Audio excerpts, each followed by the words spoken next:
Hello guys, welcome to our channel kids learning. Good morning. आज हम हिंदी का new निबंध करेंगे। गणतंत्र दिवस कब होता है? 26 जनवरी को।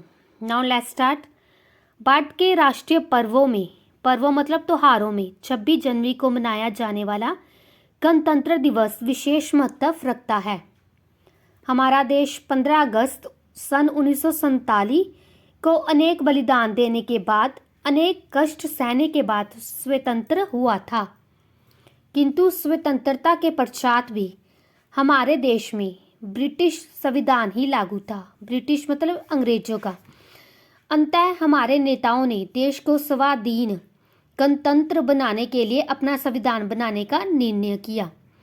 देश का अपना संविधान 26 जनवरी सन 1950 के दिन लागू किया गया। संविधान लागू करने की तिथि 26 जनवरी ही क्यों रखी गई, इसकी भी एक पृष्ठभूमि है। 26 जनवरी सन 1930 को पंडित जवाहरलाल नेहरू को अपनी दृढ़ता का परिचय देते हुए पूर्ण स्वतंत्रता के समर्थन में जुलूस निकाले, सभाएं की, अतः संविधान लागू करने की तिथि को 26 जनवरी ही रखी गई।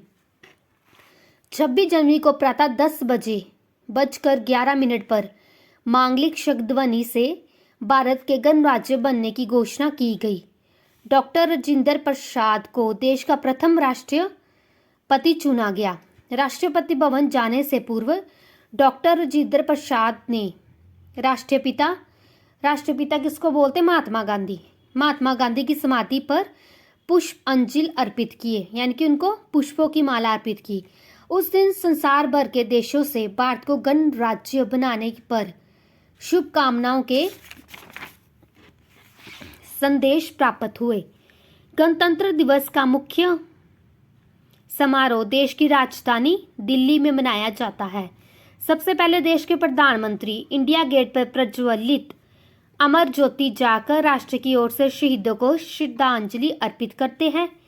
मुख्य समारोह विजय चौक पर मनाया जाता है।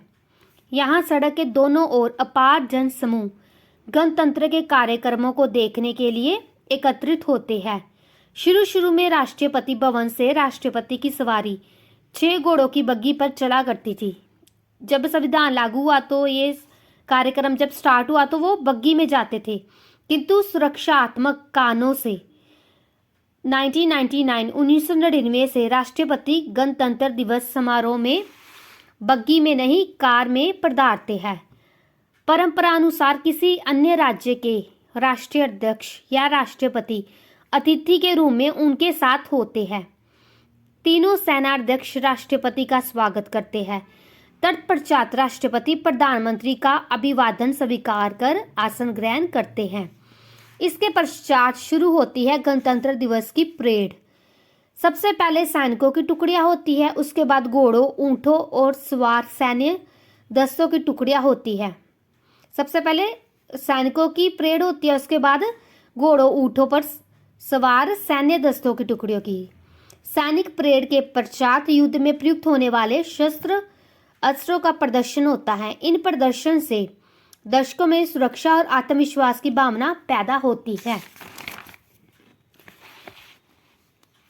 सैन्य प्रदर्शन के पश्चात विविधता में एकता दर्शाने वाली विभिन्न राज्यों की सांस्कृतिक झांकियां और लोक नृत्य मंडलियां इस परेड में शामिल होती है। सायकाल को सरकारी भवनों पर रोशनी की जाती है और रंग बिरंगी आतिशबाजी छोड़ी जाती है। इस प्रकार सभी तरह के आयोजन भारतीय गणतंत्र की गरिमा और गौरव के अनुरूप ही होते हैं, जिन्हें देख के प्रत्येक भारतीय प्रार्थना करता है कि अमर रहे गणतंत्र हमारा।